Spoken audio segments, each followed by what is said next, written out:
Is that you saving? I mean, showing your screen, or is this my phone popping up with this? Oh, that's me saying if you want to save to your local computer. Don't worry about that. Okay, All right, we can hit it when y'all are ready. let's do it. Open it, Drace. Yo, yo, yo, yo. What's What good? it? What's good? Hey, can I talk my ish? We back in the building, man. We got a great show lined up for you guys today, man. I go by the name Green.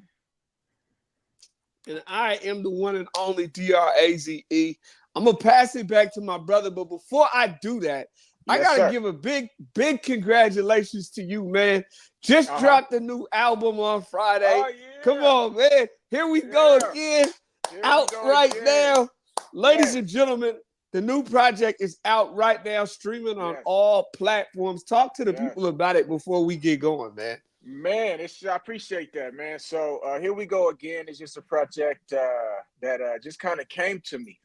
Music's been a passion of mine. I haven't dabbled into the studio. I remember when I hit you about it, man. You was like, "What? You back in there?" And I was like, "Yeah, man. I had to take another bite at the apple." But been a long journey. Dre's is on there. He did his thing. Vitamin D produced the joint. So there's some really good music. Been getting a lot of love, man. Check it out when you get an opportunity. Here we go again by Green. Yours truly. Yeah, yeah, Yes, sir. that joint is buzzing, man. I'm talking to some folks about it and Yeah. spreading the word. So yeah. Yeah. Hey, when you say here we go again, you're back, man. Yes, sir. Yes, Streaming sir. on all platforms, people. Yes. Go cop Yes. that. We're gonna keep talking about it too. You know what Yes, I mean? but we're gonna push that to the side because we gotta do what we do. You know what I'm saying? We gotta talk Yes, our sir. ish. And so, man, let's just jump right into it, man. Let's just go ahead and talk about the playoffs. It's been a lot of interesting things across the landscape of the NBA as far as the playoffs. A lot of things that have surprised me, right? And if you could allow me an opportunity to talk my ish, I got to get something off my chest. If that all right with you? Please do. Please do. Please do. Okay. So for all you guys who's been following me and my bro Dre's, you guys probably remember back a couple episodes ago where I called my man Ed Edwards out and I was like, yo, I need to see something, man. You were 0 for 4 against these Phoenix Suns, man. You were 1 and 11 against Devin Booker, man. You were averaging 14 points per game against these Suns. What you gonna do? And you know what he did, Trace? He looked Talk he to me. looked me in my eye, man, and he was like, nigga, this is what I'm about to do, man. Yeah. Averaging Yeah. 38 on the road to close out the three-headed monster we call the Phoenix Suns. I got to give multiple. Help me give him a round of applause. These are what performances are made of, and greats and legends are made of.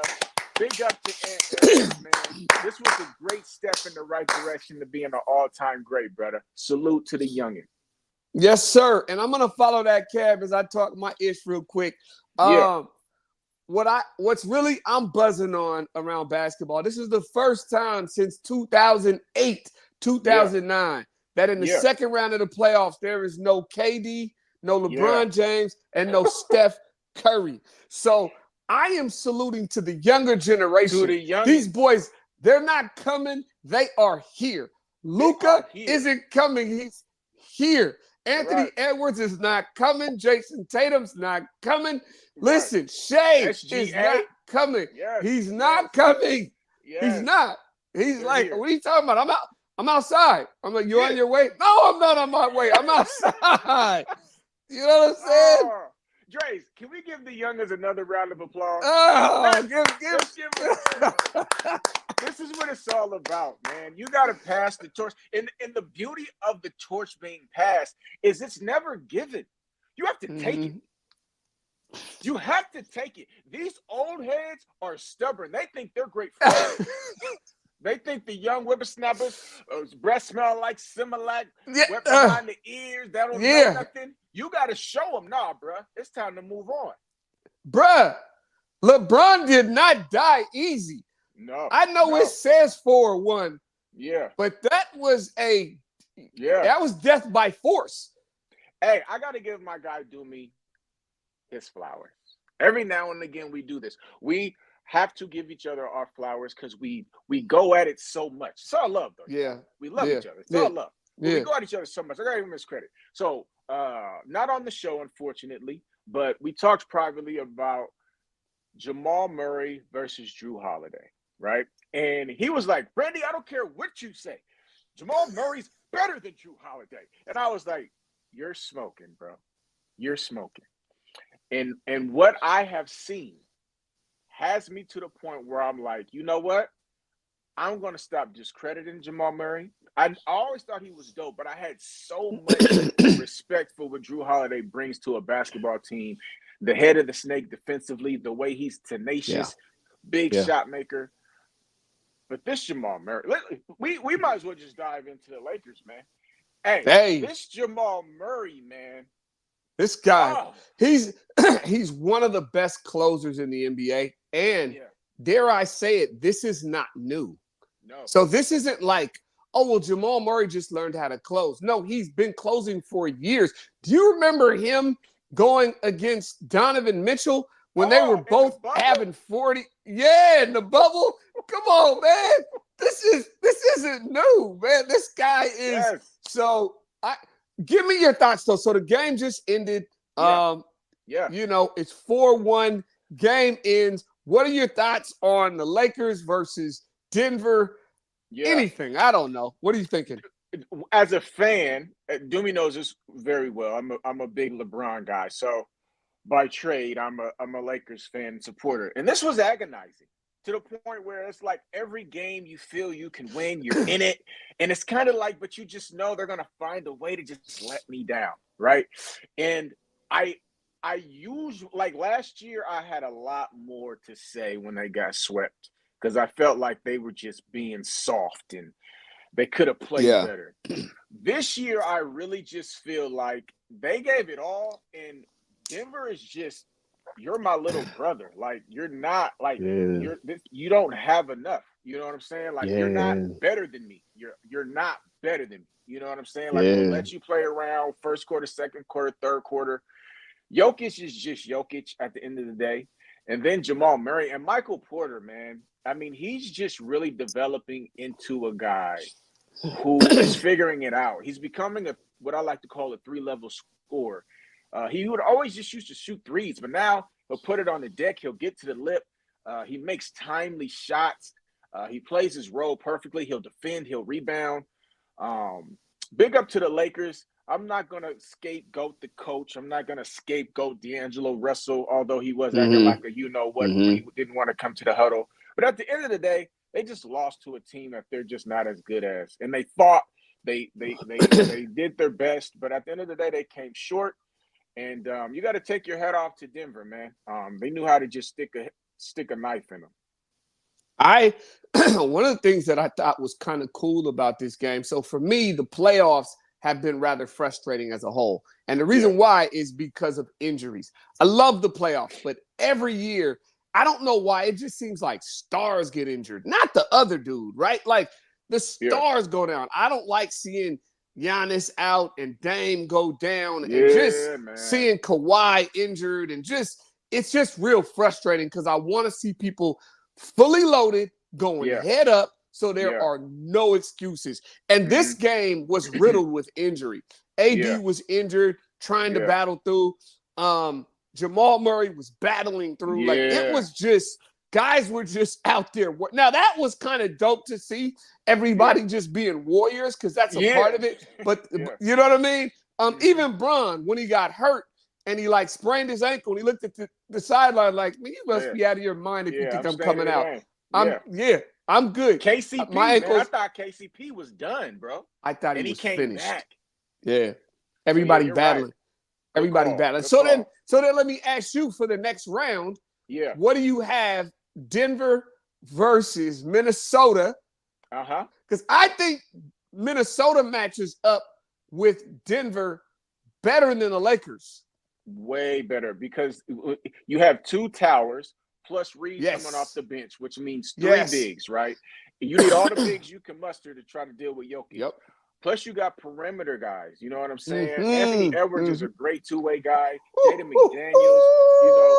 So they have a lot. Like Slow Mo didn't really play against the Suns as much because they want to get up and down. Slow Mo will play a lot more in this series, I believe, because I think styles make fights. The coach will call his number a lot more to allow him to play. And so I really think Mike Conley, I think, will be a very, very integral piece because he'll be able to pick up Jamal Murray, kind of try to be a pest to him, and then he can make shots as well. At the end of the day, though, if Jamal Murray can get healthy, which he won't have a lot of time to rest, and if KCP can get healthy, I still believe I would give the edge to the Nuggets, but I want to see it. I think this thing is going no less than 6. And I think Anthony Edwards has the ability to have a much bigger impact on the series than maybe I would like to think he could.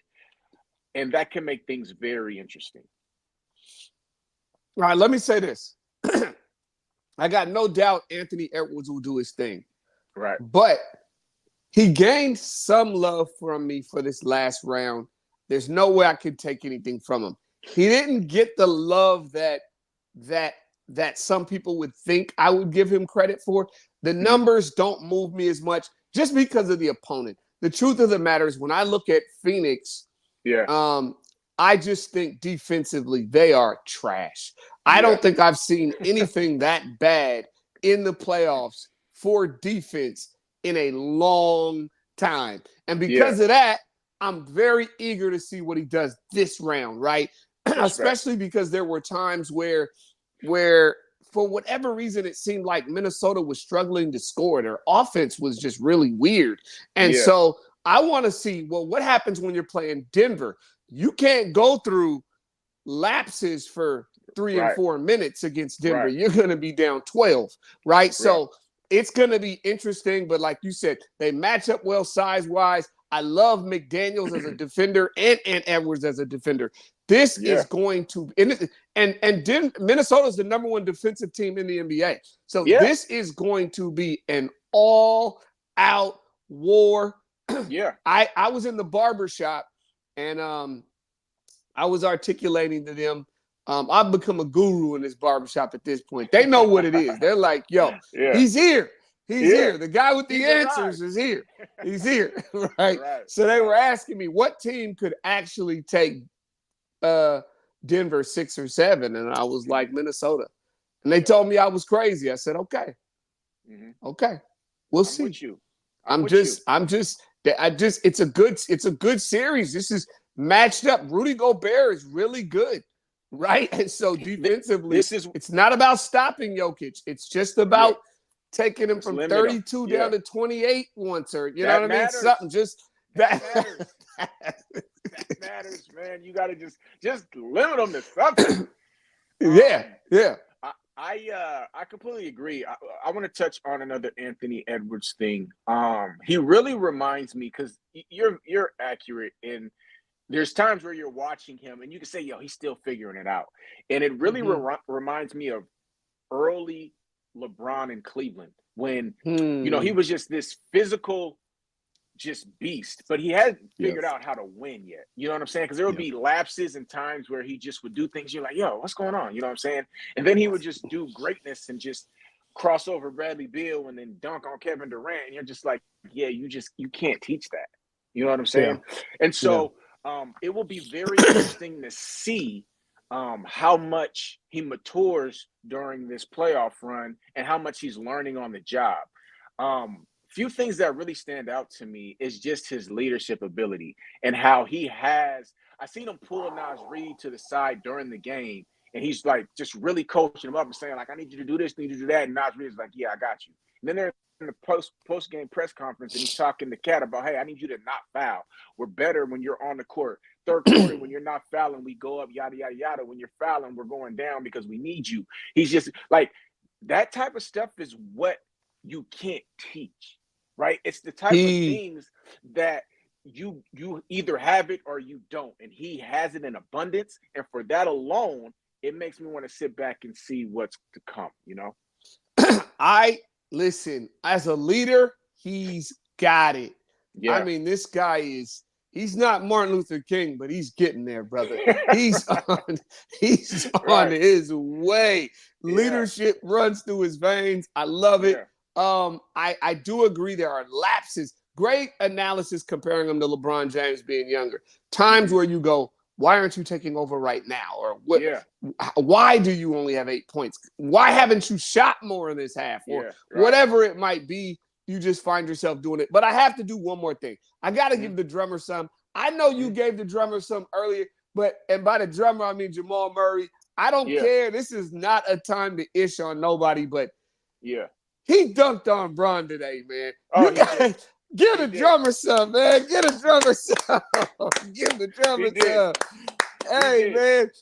That's what you get to tell your kids, man. I don't Come care on, what man. you say. If I'm him, I'm telling my kids, wait, you beat LeBron. Never mind, I beat him. I dunked on him. I dunked on And him. he had 2 game winners in one series at the yeah. phenomenal, man. That's what legends Yeah. are made of, man. Yeah. And to think he's Well, never made an All-Star game. Yeah. Again, I think that's all due to injury and being in the West. If Jamal Murray was out East, he would have been in an All-Star game by now, probably multiple. And if he was healthy, he may have made one as well. But all right, real quick, as we get moving, this is fascinating. We're still talking playoff basketball. The Phoenix Suns with Kevin Durant, Yeah. Bradley Beal, Yeah. Devin Booker. And last I checked, they all played. Okay. I could be wrong. Let me check my stat sheet. I could be wrong. They all played. Yeah. And a house cleaner brought a broom through and let me say, this was not a sweep of this was like, they weren't in it. Yeah. They were never in it. They were never in it. Shoot, What? while you're bothering. Right, shoot. Quick question. What do you think about the sweep? No, let's start with, how does this sweep impact one, Kevin Durant's legacy? Let's start with Kevin Durant. How does this, because you know me, sweeps are not good. They don't. For me, sweeps are not good. It doesn't, especially when you hit your prime. If you're a kid, if you're a baby, and you got swept your rookie year or something, I get it. You're learning, but Kevin Durant is no baby. Yeah. Talk to me. What do you think? I mean, it's not good. It's definitely not good. But there's so much to it, which makes it not good. If he's been swept in the first round 2 of the last 3 seasons, right? So dating back to when him and Kyrie got swept by Boston in the first round a couple years ago, and people felt like Boston should have dodged the Nets that series, and Boston said, no, we're going to go play Brooklyn, and they swept them, right? Last year they did solid, but then Chris Paul gets hurt, and they were going to lose to Denver, in my opinion, anyway. But at least they went 6. But after Chris Paul went down, they didn't win another game. Then this year, a lot of people felt like Minnesota, including myself, was the best matchup for them, just because they beat them all times in the regular season. They had just beat them pretty easily the last game of the season to ensure they didn't have to go on the play-in. And then they come out and you can't win a game. And it's just, everything is pre-Curry, post-Curry.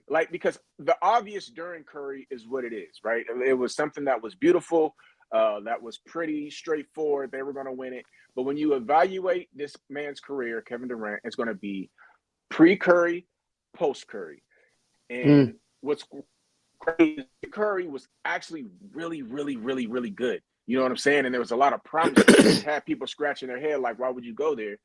But post-Curry has been very, very, very bad. He had the one highlight run where he had the phenomenal performance against Greek, and he had that toe on the line in that game 6 in Brooklyn where if his foot's past the 3-point line, they win the series, and the history's written differently, right? But foot's on the line, they end up losing that series, and then it's just been downhill ever since. He wants out of Brooklyn. He wants to go to Phoenix. He gets there. And then now you just hear rumblings that there's a lot of finger pointing. He's not happy. So there's just a lot of things that are going on that don't bode well for Kevin. And the thing that helps everything that cures all this is championships. And I just don't know where that championship is going to come from if he stays in Phoenix. If he stays, he can't go. Sorry. If he stays, no, you are staying here, son. You are going nowhere. You are a son. Yeah. Well, I mean, dude, he can't leave. If he leaves, do you know how he already looks like mud? But it's going to be. Let me say this. This is probably going to shock you and anybody listening. I hate sweeps. Yeah. But this sweep doesn't do much to Kevin Durant's legacy. Mm-hmm. And the reason why is his legacy isn't very good right now. Yeah. And I'm saying that. I'm saying that in a way of like, you're not in the conversation with LeBron. You're not in the conversation with Steph Curry. Right. You're not in that conversation. So the conversation you're at is the one where guys get swept. No, really, you're not Larry Bird. No, you're in the conversation where it's like, oh, yeah, those guys, Dominique Wilkins got swept. Yeah, I know. The 1 year when he was playing against Larry Bird. Yeah. Right? You're and we're gonna look at it, and we're going to one day look at it like, oh, he got swept by Ant Edwards. Yeah. Once he's like, because history looks back and it doesn't always talk about your ages. It's just gonna look like, who do you get swept to? Ant Edwards. Oh, okay, because Ant's gonna end up. Yeah. You know what I'm saying? It honestly on Kevin Durant, my feelings are hurt on Kevin Durant, man. He hurt my feelings years ago, man. When he just came up short, and I just was like, what happened to you, man? Where are you? What are you? When Boston, it was Boston series that was the one that really did it for me. Because I mean, Jason Tatum was in his ish, boy. I mean, he was locking him up. It looked like, oh no, you can do no thing with me. Yeah. You know what I'm saying? And I was different. like, and it was like, nah, I got him one-on-one. I got him.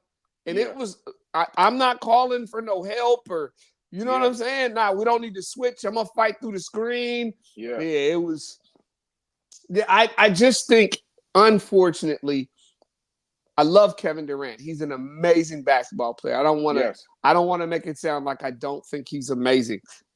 He's a generational talent, right? Heavy emphasis on the word talent. Right? Yeah. But he hasn't won a ring. And I'll jump right to kind of where does Phoenix go from here? I don't know. No one does. I don't know. And that's why it was sickening to say it. Like, I don't know if he's staying in Phoenix because they just lost 24 hours ago, and you hear the rumblings that he's not happy. What is he gonna? Is he gonna be there? It's not like how are you gonna fix this. Is he gonna be there? Right? Is it because of his MO, his past situations? Like that's what he does. So it's a very unfortunate thing because I think it's something that he's not going to be able to shake unless he ends up his career in a fashion that I just can't see at this moment. The things that have taken place in the last 5 seasons have really put a stain on him.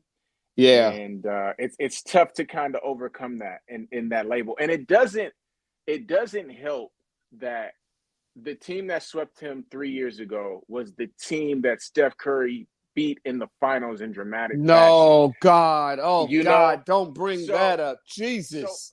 So, like, people could say, yeah, he was better than Steph Curry on his own team. Yeah, at the end of the day, what did Steph do post that Avengers era? And what did KD do? Like, at that point, and what did I do before you got here? What did you do before you got here? I beat you. Like, it's just like, it's hard to have an argument that Kevin Durant is better than Steph for the people who act like Kevin Durant saved Steph Curry. This is for you people. It's hard to have that conversation. It's impossible to have that conversation. Steph Curry and Kevin Durant are not on the same plane. No. This is my belief. Steph Curry is that that guy. Like he's Yeah. one of those guys. He's Yeah. one of them. What are we talking about with you? No. Yeah. I, but okay. On a positive note, I can Yeah. fix Phoenix. I can fix Phoenix. Okay. Talk I'm to me. telling you, I Talk to can me. fix Phoenix. I could have fixed them before. I was the guy going in and we were making our calls. I Mhm. came in talking about their defense. Yeah. Phoenix has two problems. Two problems. And I Yeah. don't know if it'll get fixed because my belief is Kevin Durant likes a bad style of basketball. He Mhm. was ruined by his time with the Warriors, and he Mhm. wants to build that. And you cannot build that Yeah. without one Steph Curry. It doesn't work. Right. No one has been able to rebuild it. The whole league's tried to do it, and only Yeah. one team can have success doing it. Right. Braun doesn't build that. His winners are not built like Steph Curry's winners. Right. Denver is not built like Steph Curry's team. Right. No, Denver's built old school. They have Yeah. a center, a power Mhm. forward, a 3, a 2, and a guard. They don't Yeah. play around 1, 2, 3, 4, 5. Right? This Right. thing the Warriors are, that's different. And so Yeah. what Kevin Durant needs, I'm telling you, I can save this man's career. He Mhm. needs bigs. I'm Yeah. talking big, like Dwight Howard-esque style bigs, Yeah. right? Mhm. A center, somebody to really protect the paint. KD Yeah. needs to be at the 3. He needs a Yeah. power forward. The problem is not Bill and Devin Booker and him. And then they need to get a point guard as well. Yeah. Mhm. Bradley Beal, you're going to the 6th man. You're coming Mhm. off the bench. I'm going to have a point Yeah. guard, Devin Booker, KD at the 3. I'm going to get a 4 and a 5. Similar to Yeah. Minnesota, we're going to have a Mhm. 4 and a 5, right? One of them will Mhm. be a stretch 4 or a stretch 5, Mhm. right? You want, but rim protectors. You give him that, Yeah. completely different. The problem is he's trying to be a center half the time and then Yeah. a power forward, and he's getting killed. Did you see, man, it was Rudy Gobert and Cat. Cat was Yeah. barbecue chicken, man. Barbecue And chicken. Cat's soft. Yeah. And Cat is soft. Cat is a soft big man. But he was moving that man around. Yeah. Come Nah, on, man. it's That's a how you different. save them. And another thing that's sad is I don't know if I trust ownership and or management. James Jones might get a bad because I don't know how much he's running it over there, but I know that Vogel was asking those guys for a point guard, and they said no, we don't want to take the ball out of Devin Booker and Kevin Durant's hands.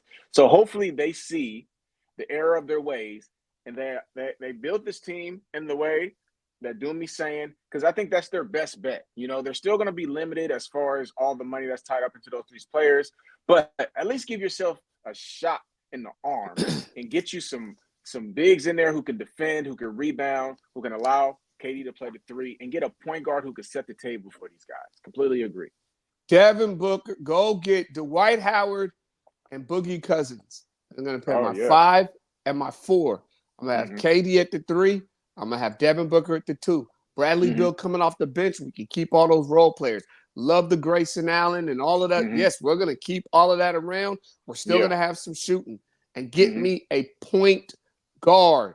Yeah. That's it. I'm with you. After that, it's on and cooking. All right, what Yeah. about Clippers, Mavs? How have you felt about this series so far? 2-2. What you got? Before I talk about the player I want to talk about, I got to give credit to the prototypical player. Like when you see this player, that's how you envision basketball being played. It's the prototypical size, 6'8", rangy, can handle, can Mhm. shoot, can defend, can score. You know what I'm saying? Paul George is everything that you want in a ball player, right? Yeah. When he's on, right? That's the issue, is that he's not on as much as you would like. But when he's on, he's a very special player. But he's not who I want to give a shout out to. James Harden. For all that I've said about this guy, and I think it's been fair for some of his playoff performances, this is why the Clippers brought him in. For when Kawhi can't go, we have Yeah. another body to go along with Paul George who can get it done in a gotta have it game, which Yeah. happened yesterday, right? in Dallas, you can't go down 3-1. You got to have this game, right? And James Harden looked as great as he's looked in years. And he did it in game 1. He did it here in game 4. He doesn't need to do it every game anymore. That's not who James Harden is. But when we need it, I need you, right? And when Ty Lue been calling this guy's number, he stepped up. Russell Westbrook got ejected on game 3. He came back, brought positive energy. These Clippers are showing this toughness about them, this toughness that I think they're not going to go away quietly, and that Luka has to play much, much better. Kyrie was phenomenal.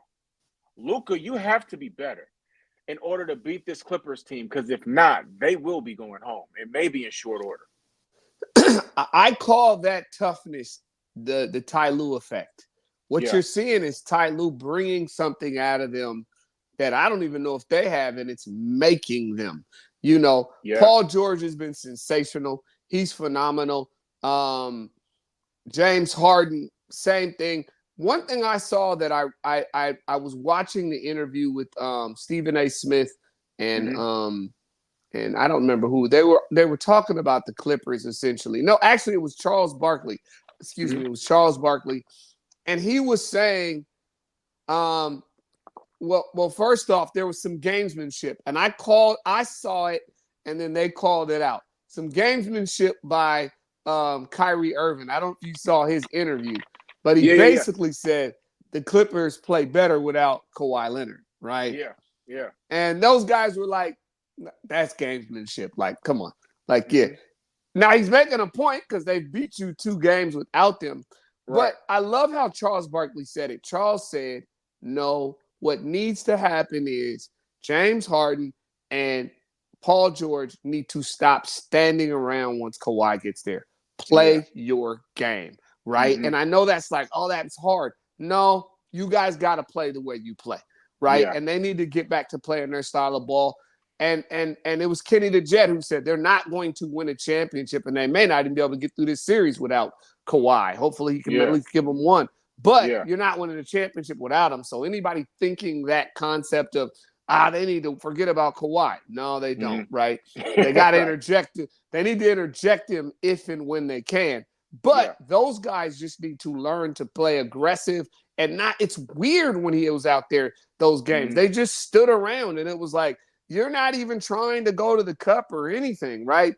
I'm not saying that they don't run the offense through Kawhi sometimes, but he's not ball dominant like that, right? Kawhi sometimes will go to the dunker spot and sit over in the corner. He doesn't have a problem doing any of that. So I hope that if James Harden continues to do what he's been doing, we got ourselves a series, sir.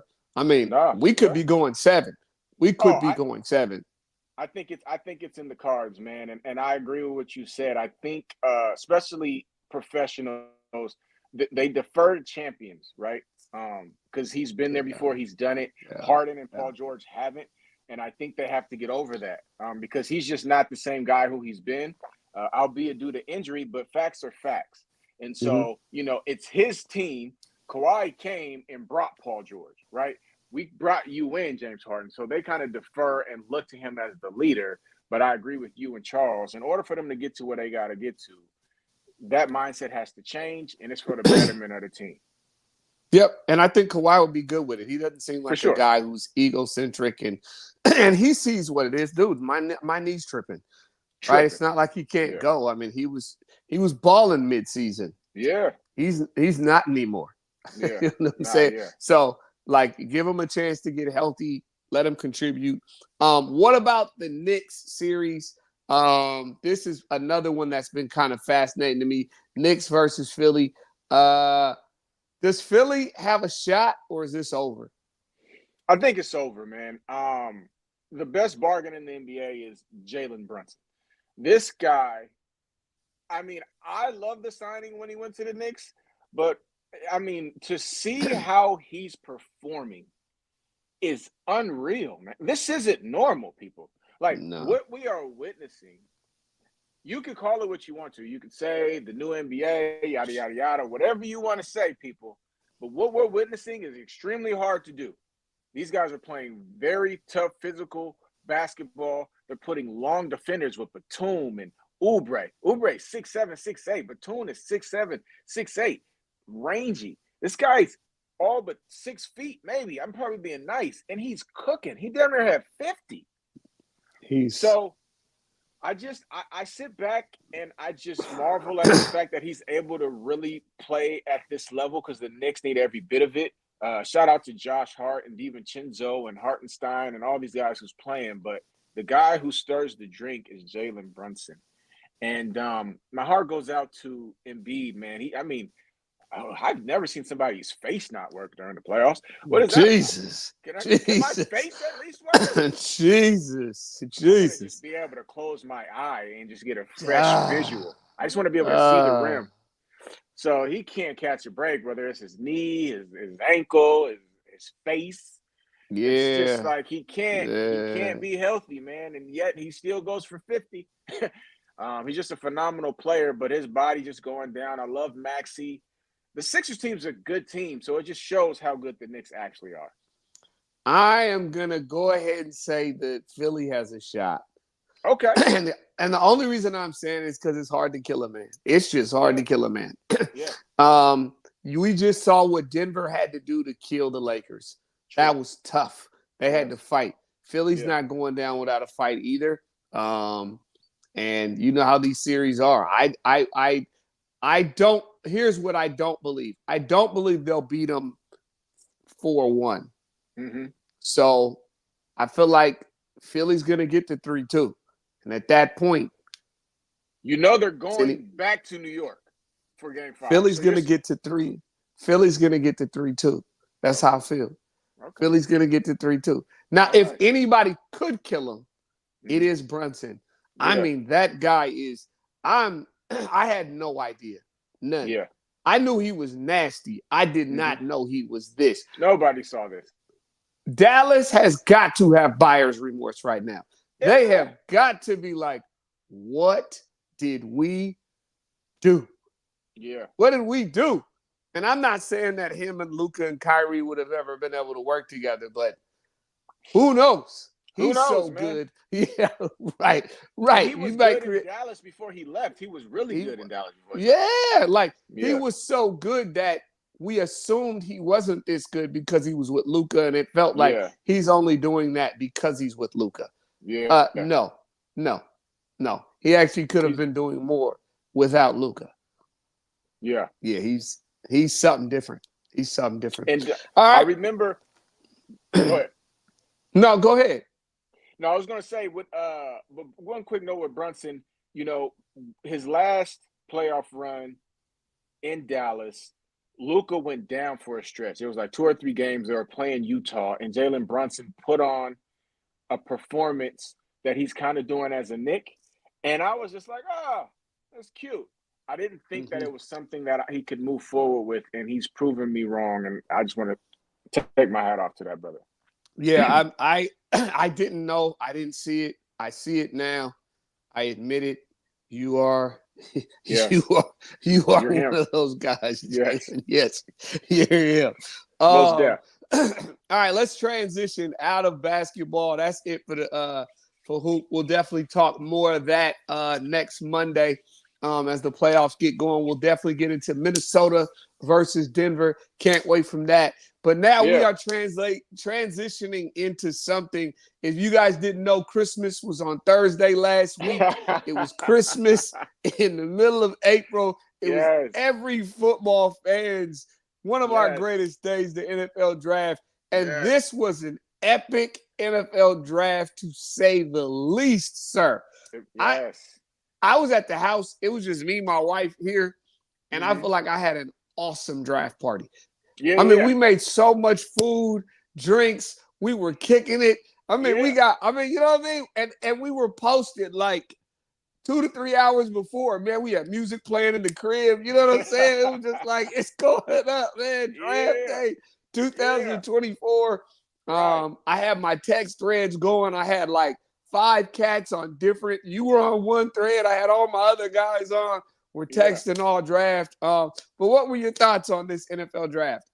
Man, I share your sentiments, man. It was a wonderful day, man. I was super excited. I woke up feeling a little spry, and the day was just flying by. And I get home and I settle in, and it was just a lot of fireworks, man. I mean, it was the first time there was a ton of anticipation throughout the draft. Like usually, there's going to be anticipation early in the draft. Who's going to go one? What's my team going to do? X, Y, and Z. There was anticipation everywhere as far as Yeah. players. Where are players going to go? What are teams going to do to get better? Are certain star players going to get traded? Are people going to move up to get their guys? Like it was just nonstop, right? And I loved every minute of it, man. And I think most teams did a really good job. I don't really look at anybody who I'd be like, they blew it. Da, da, da, da. I think teams did what they felt was good for them, and I respect that because with the draft, you never know. Everybody can act like they know. We know nothing. You know what I'm saying? Yeah. And Yeah. so I feel like teams put themselves in good positions, and it just makes for an exciting season to come. And I just can't wait, bro. I can't wait. It feels like teams are smarter. Yeah. You know what I mean? Like just there's almost not a whole lot of just bad moves and horrible moves like there used to be. Like Yeah. a decade ago, there was reaches in a way that you were like, why on earth would you do that? Right? Like Right. Christian Ponder. I can probably give you 15 teams that got better to Yeah. my view. Like, yo, Come these on. teams are legitimately better. You know what I Yeah. mean? If Absolutely. not, probably all the teams, right? So Yeah. it was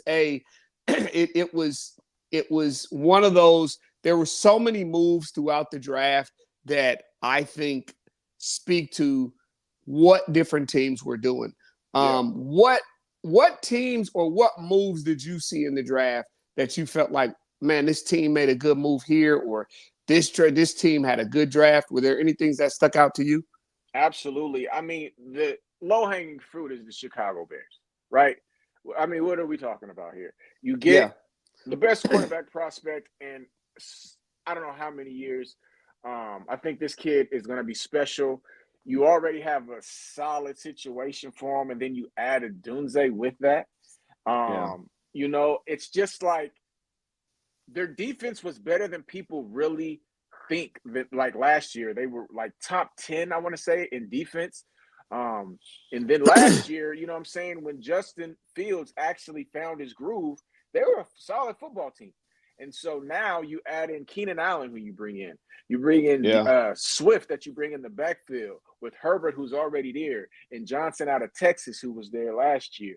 Now you bring in a Dunze. You got Cole Kmet at the tight end. The offensive line is solid, and they added another offensive lineman who's a project. That's how you want to do it. You can't teach size. I could teach skill. I can't teach Yeah. size. Then they got a marquee punter with their last pick. Like they just did a lot of things where they just was like, yo, we're gonna just check these boxes and we're about to just see how things turn out. I was really proud of how they did their thing. Another team is the Steelers. Yeah. They have a way about them. That's the only way I could say it, right? They just Yeah. have a way about them. That's just the Steeler way. That's just the Tomlin way. They got much better in the trenches. Mhm. The kid out of UW fell to him. I don't know how that happened, and obviously they took him. They get Roman Wilson to play in the slot. That's a great pickup for them. And so I just really liked what they did. And then Let me I say just, this too, just yeah, to chime in, and I'll let you keep going. The yeah, Steelers, it's what they needed. You know what I yes, mean? And to some degree, they had been being a little hard headed the last few years. yeah, They needed to fix the offensive line for like 4 years now, yeah. right? It's been a They've been a while. little hard headed. They've been trying to do some patchwork, grabbing guys. This year, they said, "Oh no, the Steelers are not effing around." Right. Russell Wilson, Justin Fields, then you Hmm. beef up that O line. Yeah, Oh no, the Steelers are not.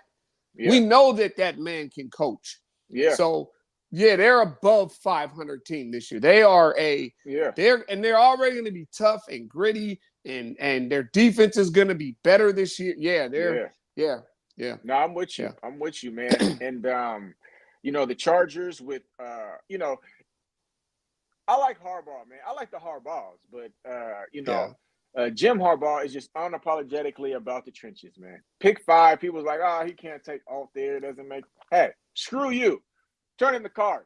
Joe Alt, right? And it's just like left tackle, right tackle, wherever that tackle. And that line is going to be awesome. And then they get McConkey. They finally get a weapon for Justin Herbert, because they lost all their receivers. They still got Quentin Johnston from TCU, who had a very bad rookie year. But, Devontae Adams had a bad rookie year. Brandon Ayuk had a bad rookie year. Sometimes it just takes guys a little bit longer to get going. Not everybody can be Jamar Chase and Justin Jefferson.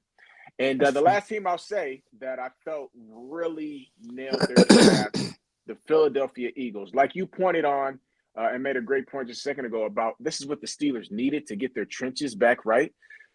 The Eagles needed to solidify their secondary. Their secondary was god-awful. And they realistically got probably the 2 top defensive backs in the draft. Now, DeJean is a safety/corner, but he is a playmaker. And if he hadn't got hurt, probably went a lot higher. And then Quinn Mitchell is a speedster and probably the best cornerback in the draft, but, he's from Toledo. You can't even say Toledo seriously and get me to think that it's some type of powerhouse. If he goes to Alabama, he goes to Georgia, probably think differently about him. Nick Saban wanted Quentin Mitchell to come. He figured he would enter the transfer portal at some point, but he was like, no, I'm going to rock out here at Toledo. I'm me. You know what I'm saying? And so I like that about that kid. And so that's something that I dug about the Eagles draft as well. I liked a ton of drafts, including the ones you just named. I'll go through some. My favorite draft was the Washington Commanders. Okay? Yeah. Brother.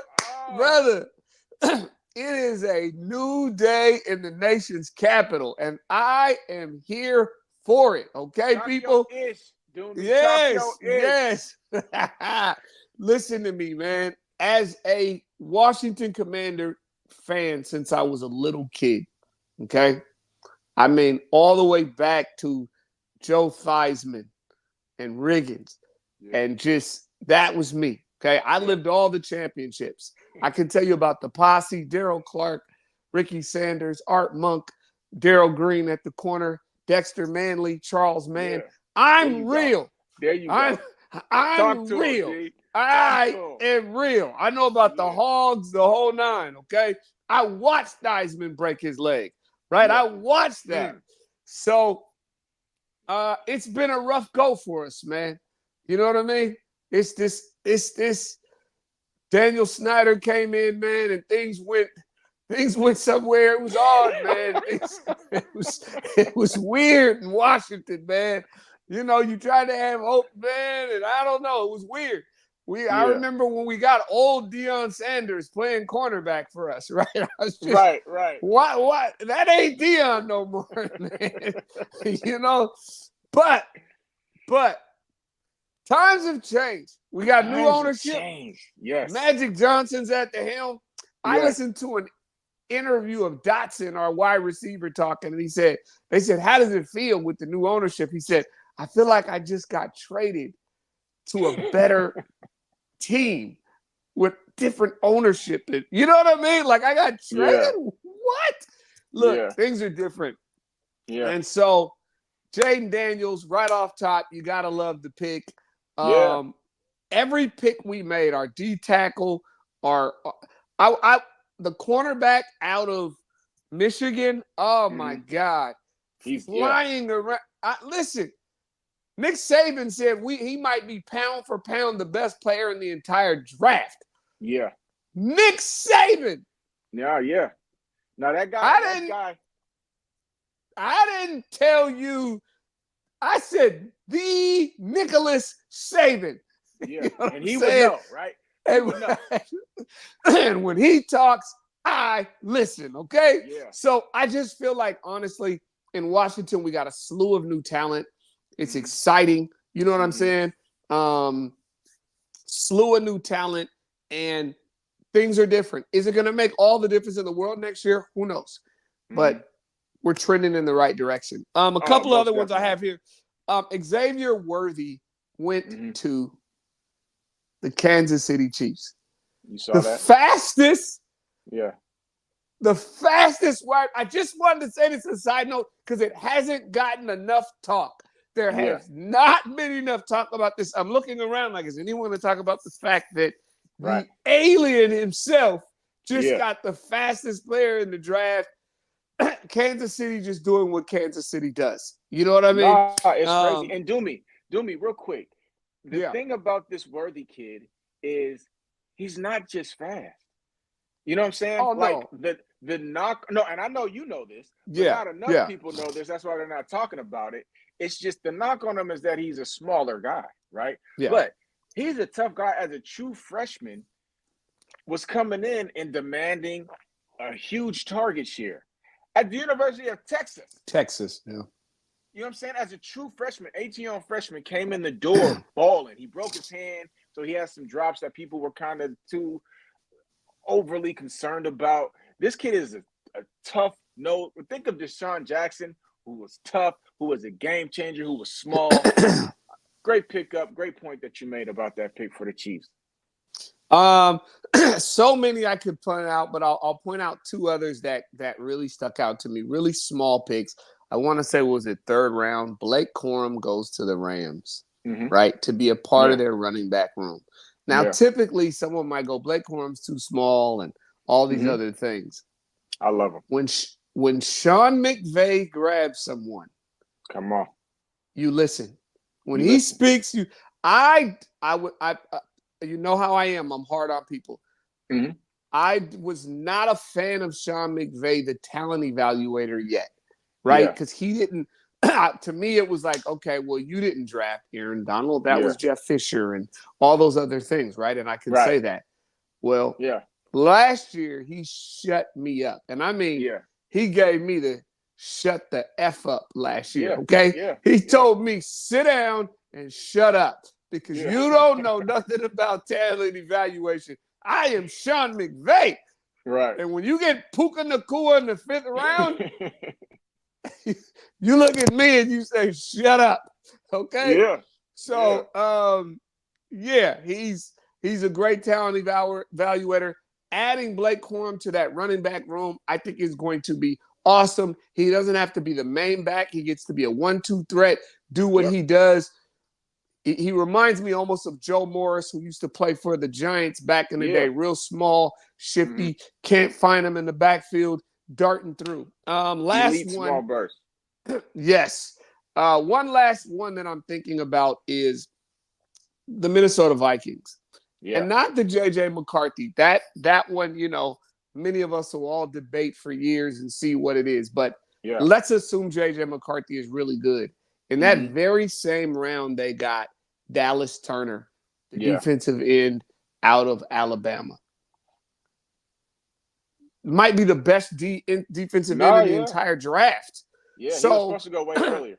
Yeah, and to have gotten him, and they just lost Danielle Hunter in the offseason, so you get to replace him, get some really strong pass rush on your defense. They didn't need any receivers on offense. Right. Shout out, kudos to the Minnesota Vikings. Really good draft. Really strong pick. I mean, so many teams I could go on and on and on, but that's I feel you. Yeah. I'm with you on that. I'm with you. Yeah. What else do we have? So I think it was Jay-Z who said, and with the third pick, I made the earth sick. Right. Right. With the 8th pick, Atlanta made the earth sick with picking one Michael Penix. Hey, you know how they say, where were you when such and such happened? What was going on in your world when they picked Michael Penix? What's crazy was I was reading stuff that was like Penix is going to be the pick. So when they came up on the clock, I was like, they're not going to actually pick him. So I was dialed in. And so, I'm reading the lips of the guy who's about to say it, and I seen and I was like, they're going to really. And I just love drama, and I love surprise and just to stand on your on your business and do what you feel like. I don't care what none of you guys think. This is what we think, and this is what we're doing. And so I couldn't wait to hear all the reactions, right? Because obviously people are going to be pro or con on this situation. It's very, very controversial on how to deal with the assets. Should they have moved back, right? You hit me numerous times talking about Low Randy. Everybody wanted this guy. So if you're the Atlanta Falcons and he's your guy, you can't move back because he's not going to be there, right? And it's like they gave all this money to Kirk Cousins, but I heard a great explanation. Michael Penix, to me, was going to be a later first-round pick until he ran at his pro day. When I saw that, I hit you immediately. I was like, oh, yeah, Seahawks ain't getting him. I was like, oh, I think the Seahawks is going to get him at 16. When he ran that for whatever he ran at UW, I was like, yeah, nah. This kid, I didn't know he was doing all that. Then, you know what I'm saying? Atlanta hadn't had an opportunity to go and see him throw. So once you go and see him throw, you see him run the way he do, you'd be like, yo. And I'll let you speak it because this is what you live. You're king hedge, right? I'm a little bit hesitant on the hedging, right? But with this situation, it's kind of like, hey, we got Kirk Cousins, but I can't pass up. Kirk Cousins is 47 years old. He ain't 47. But coming off of an Achilles, you don't know how he made. This is football, Doomy. This is football. The guy was there. They went and got him. I don't feel great about it, but I damn sure ain't knocking it. I understand it, and most importantly, I respect it. Say you. If I'm from Atlanta, I love the pick. Okay. I don't care what nobody says. This is the National Football League. When you can get your guy at quarterback, you get him. I'm going to go so ballsy on it as to say, if he beats out Kirk Cousins, so what? I know people don't look at – you can't sit a better guy. I get it. You pay him $100 million to sit on the bench? I would. That's if he beats him, he beats him. Yeah. Right? I'm not gonna let now he gotta beat him. Now I ain't gonna lie, I'm not an idiot here. You gotta beat him. You can't be inching him out by that. No, you gotta no photo finishes here. It gotta be the team. The team's gotta be like Drake London's gotta be like, hey man. I need that guy throwing me the ball on Sundays. You know what I'm saying? Yeah. But let me be clear. I am all for them. To me, there were other things they could have done there that would have been okay, though. I would have really been fine. I think they should have taken a defensive tackle or a DN. They didn't have a lot of sacks last year. Big problem. I also think they could have took another receiver. Rome Odunze was on the board. I think that would have been a really smart pick. They could use another receiver, in my opinion. Yeah. But they made their choice. I'm okay with it. Michael Penix, you know me. I have been high on that guy from the gate. I think the tape is the tape. People saw it. He is an elite thrower of the football. I do not throw things around for fun.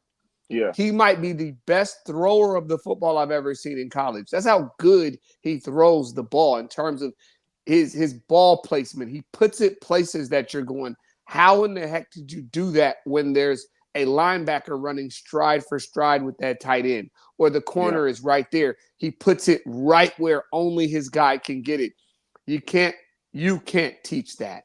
You can tell it, but you can't teach it. And so what he has is unique. I felt like people would see it. They would know it. So says the reports. The Seahawks, the Saints, and the Raiders all were trying to move up to go and get him. And they couldn't find a trade partner. Yeah. Because they were calling Atlanta, and Atlanta's going, we weren't bluffing, people. Yeah. We said no because we're picking him, you know? Yeah. So kudos to them. I think it took a lot of balls to do. Would I have done it? I don't know. I don't know if I was that would have been really hard for me to do when there are elite guys that can help me win right now. And I just invested in a quarterback. But if I'm them, I'm fine with it. I got my guy of the future. That's the belief, right? Let me be clear. anyone can bust. Anyone. But I'm Yeah. saying if I'm them, do you know what? Atlanta said it. And one thing that I heard someone talking about this week was saying, if you're Atlanta, you picked 8th this year. You have Kirk Cousins as your quarterback. You're never going to be back up at 8 again. Mm-mm. You are going to be back in the teens and the 20s and back there. You're probably going to win your division this year. That's how good you'll be. Yeah. So you get your quarterback while you can. That's been my argument about the Seahawks, right, this year. I wanted to get a quarterback. Why? Because I don't think we're going to be picking. We're 16th already this year. I think we're going to be later than that next year. Yeah. Right? So getting up to get a quarterback gets harder and harder. And next year, there ain't going to be 6 quarterbacks. So now you got to get into the top 5 if you want one. You know what I mean? I was looking at the top quarterbacks for next year's draft class already. I was looking at those guys. And, I mean, they had Shedeur as the number 3 quarterback. I think he wasn't number 1 right now. No, they're saying if he has a good year, he may. But there are some draft pundits who are saying it, but there are several who are going. There are other quarterbacks better than him. But they're saying there's 2. I disagree with them on one of them. I don't remember who he was, but I'm emphatically he's better than one of them. The other one I don't know. I haven't seen him, so I can't sit here and argue something I don't know. But one of them that they were saying, I was like, no, Shedeur is better than that guy, and I'm certain teams will figure that out somewhere during the year. Right. So, but I was shocked when it happened, and dare I say, when Michael Penix went off the board, I was heartbroken. I sat in my seat. I sat in my seat, and the draft was almost over. I was like, my phone lit up. Everybody, all my guys were even the ones who weren't quite on the Michael Penix bandwagon, they were like, I guess you were right, man. Teams really are on him. I'm like, look, man, use your eyes. People are bluffing, man. This is bluff. Someone texted me while Atlanta was on the clock. And they were like talking about an article they just read about them drafting Michael Penix. I said bluff mode. Yeah. And they said, and then somebody on TV mentioned it, and they were like, why do you think they would be bluffing right now? I said, I don't think if they're talking about it right now, they're not bluffing. I said, but last week, I said, nah, no way. When they picked, I was shocked. I ain't going to lie to you. I didn't think they had the heart to. It's not that I didn't think it was a good move. I just was like, no way. You just gave somebody $100 million? They had their conviction. I mean, there's pros and cons both ways, right? You could choose to go with whatever you'd like. The cons are, you just paid this guy $100 million to come in. Penix is an older quarterback, so if he doesn't beat out Kirk Cousins, once he actually gets the job, he's going to be 25, 26. And so you look at it and you be like, if that matters to you, then cool. But the pros are, I don't know who's had a worse quarterback situation than the Atlanta Falcons the past couple years. If they never want to go through that again, I respect it. You know what I'm saying? So you have that. You have a team that is ready to make a run for the division.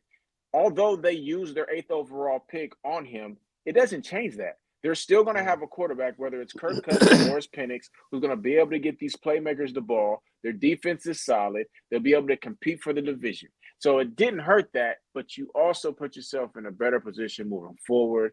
I respect it. Like you said, would I have done it?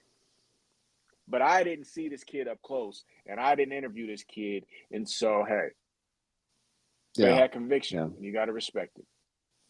Okay, well then, what do you think? Which quarterback do you think is in the best situation? Williams.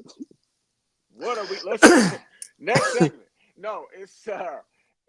I mean, the amount of love that they have given Caleb I've never seen anything like. You don't see the number 1 pick. They usually go to a trash ass team, right? This guy is going to a team where they have 3 running backs, right? They have 3 wide receivers. They have a solid offensive line. They got a tight end. They got a defense. I mean, if you would have told me Joe Burrow, Andrew Luck, Peyton Manning when he came out, Michael Vick for that matter, you know what I'm saying? Like these guys all turned around franchises. You know what I'm saying? It took them time because they walked into a terrible situation. But this guy is walking into a phenomenal situation, and I love it. And it's not to say that I don't love some of these other situations, but they just don't measure up to Caleb Williams and what the Bears have. I would love to argue with you, but I cannot. I cannot. It's the fact that Rome Odunze is there as well, and now you have a future. Yeah. Your careers are going to go parallel. Yeah. and based on what Randy told me last week, Rome could be a Hall of Famer. So you could have a guy that good. You know what I mean? That's really good. I mean, yeah. But in the spirit of trying to find some other guys, let me at least say some things I like about the other ones. I love JJ McCarthy's situation. Yeah. Great weaponry. Great tight end. Obviously, Justin Jefferson is an amazing receiver. They've got weapons down there. He is set up to be able to succeed. I wish their running game was a little bit better, right? Yeah. That's where Caleb, me, has. They also got Aaron Jones. They picked him up, so that'll help them. They did. Yeah, they did. So I forgot about that. They're doing all right a little bit. Yeah. Drake May. This might sound odd to people. They picked up Polk from Washington, the wide receiver. So they're starting to build it. It's a ways away, but it doesn't feel in New England like what it felt like for Bryce Young in Carolina. That makes sense. Like it felt like cupboards bare, offensive line bare, wide receivers can't get open. You know what I mean? Yeah. So yeah, and obviously Michael Penix is in a Spencer Rattler. New Orleans Saints. I love good place to go. Good place to go. Yeah. This guy must be a terrible person. I know there were a lot of speculation that he is really just character-wise. There's a lot of questions, right? And for him to fall to the 5th round speaks to maybe he hasn't really figured it out.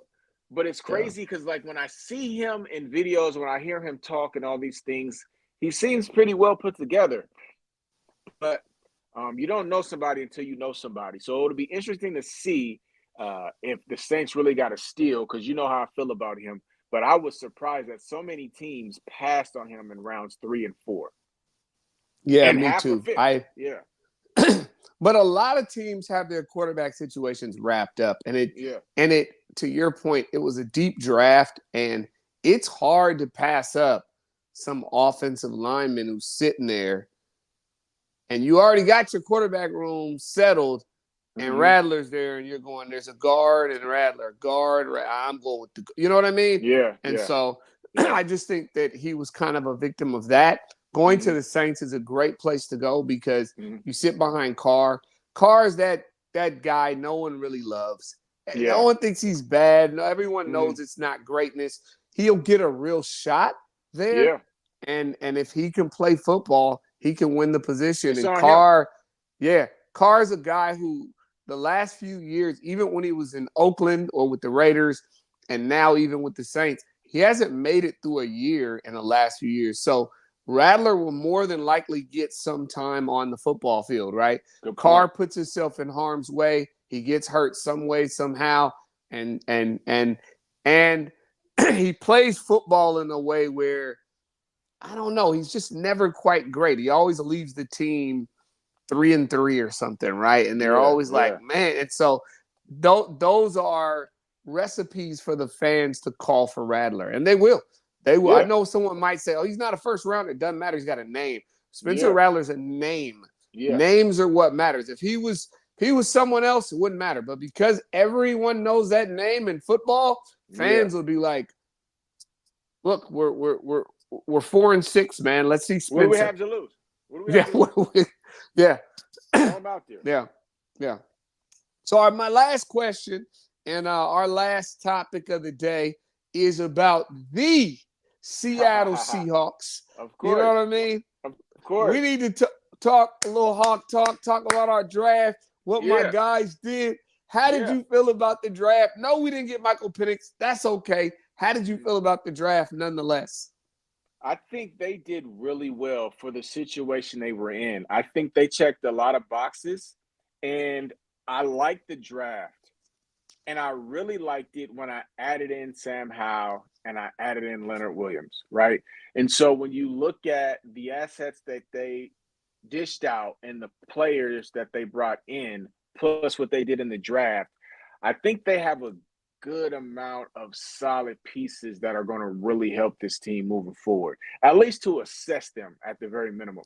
I think the Byron Murphy move was a great move. He was a guy that I've really thought could help the Seahawks for a while. They get him to really help solidify a defensive line and establish that as a strength of the defense. You get an offensive guard who a lot of people love and felt like fail, and that how was he there? You love to hear stuff like that. You got him? How did he fall? Blah blah blah blah blah. Yeah. So when you take all that into consideration, I love the direction that coach and John Snyder's going into to really try to solidify the trenches. And I think they did a good job at that. I think they're going to be a lot beefier moving forward next year. And I took my hat off to them. They had one of the better drafts, in my opinion.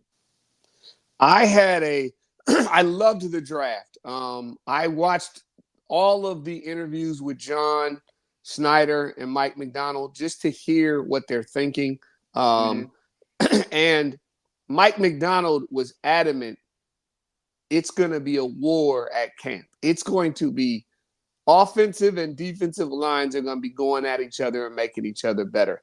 And I love to hear that. Yeah. Byron Murphy, what a great pick. The Seahawks had him as the number one defender in the entire draft.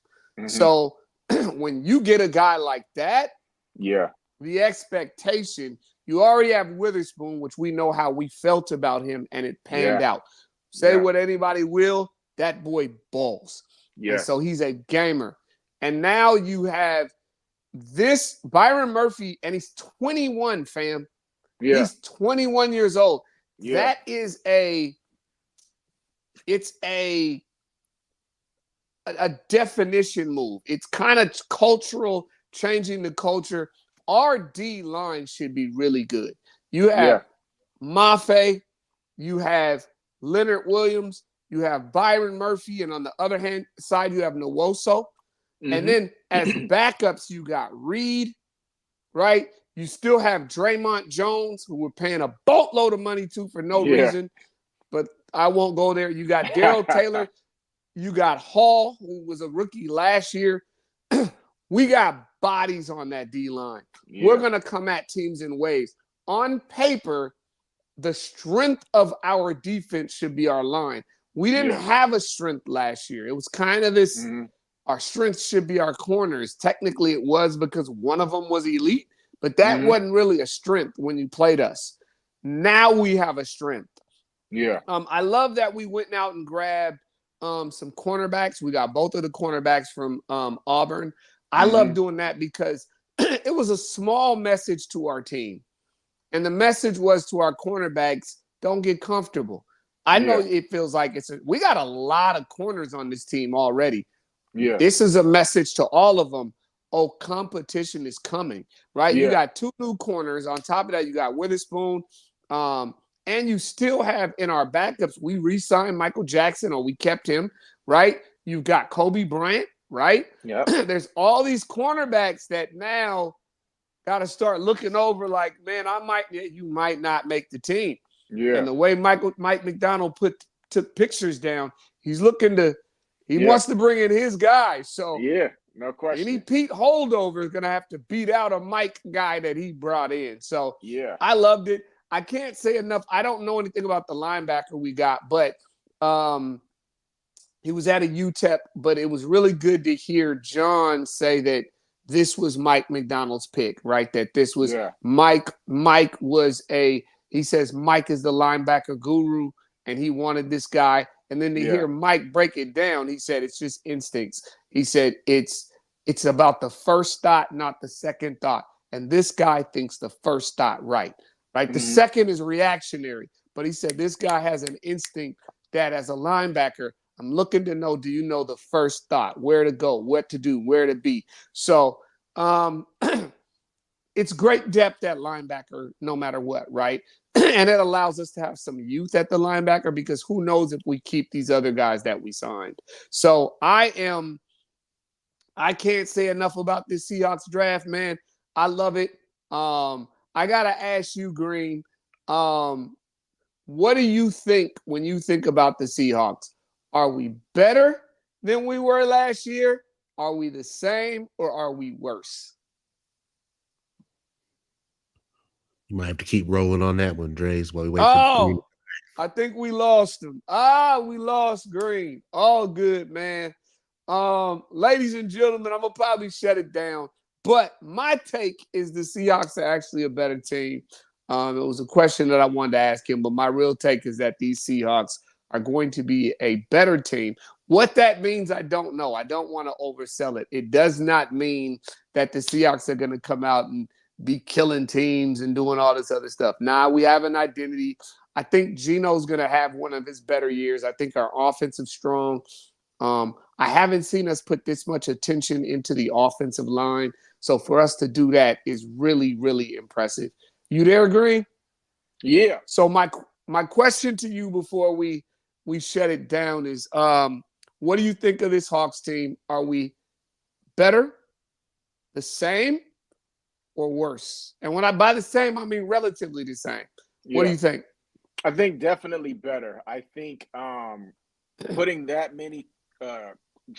much draft capital into the trenches, I think will show well for the Seahawks. Like you said many times, there's talent on the offensive side of the skill positions. And so I think that alone will allow the defense to perform better with stopping the run. And I think Woolen will be better. We feel the same about Spoon. Like you've told me numerous times, don't ride off Jamal Adams or these guys coming back.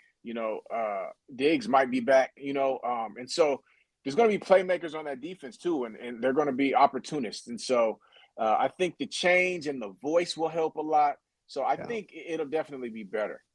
Yeah, I agree.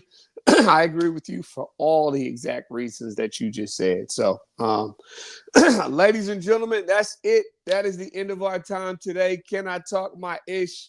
Remember to keep rocking with us every Monday night. We're going to be right here on the channel. Can I talk my ish? It's your boy Dre's signing off for Green. I think we might have lost him again.